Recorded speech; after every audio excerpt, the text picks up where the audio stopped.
Okay, good day everyone. So today we'll be discussing um, the effects of two or more springs connected in series or in parallel. So let's have the double spring systems.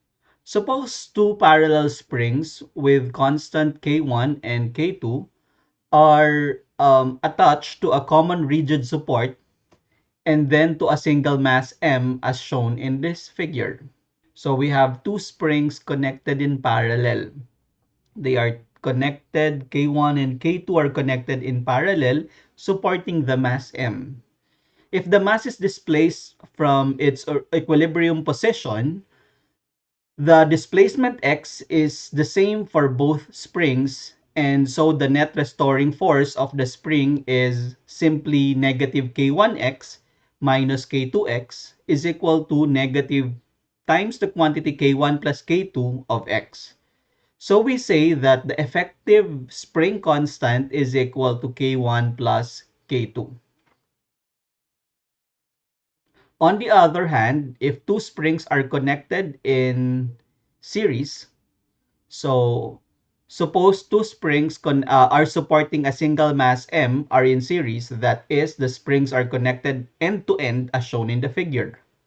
So in this case, a displacement x of the mass from its equilibrium consists of the sum of x is equal to x1 plus x2, where x1 and x2 are the displacements of the respective springs.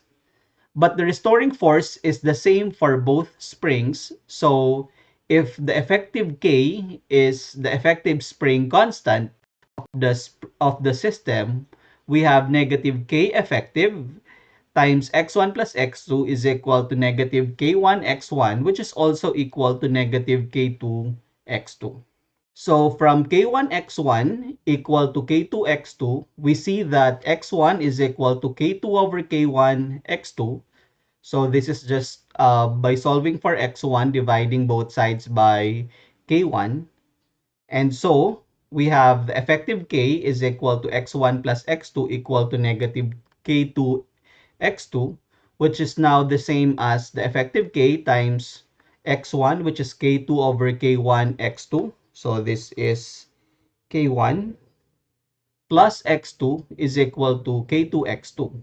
So x2 can be divided on both sides of the equation. So the effective k is now equal to k1 k2 all over k1 plus k2. So we have applied some of the algebraic simplification to solve for this effective k. So in either of the above cases, the differential equation of motion is with k replaced by effective k. It is also possible that we will be having systems with variable spring constants which might be due to some natural factors. In the model discussed above, we assume an ideal world, a world in which the physical characteristics of the spring do not change over time. In the non-ideal world, however, it seems reasonable to expect that when spring mass system is in motion for a long period of time, the spring will weaken, or in other words, the spring constant will vary, or more specifically, decay with time.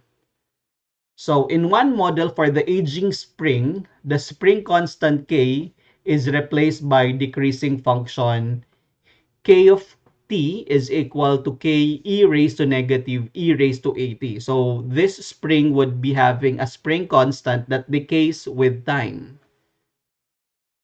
When the spring mass system is subjected to an environment in which the temperature is rapidly decreasing, it makes sense to replace the constant k as a function of temperature. So k of t is equal to kt.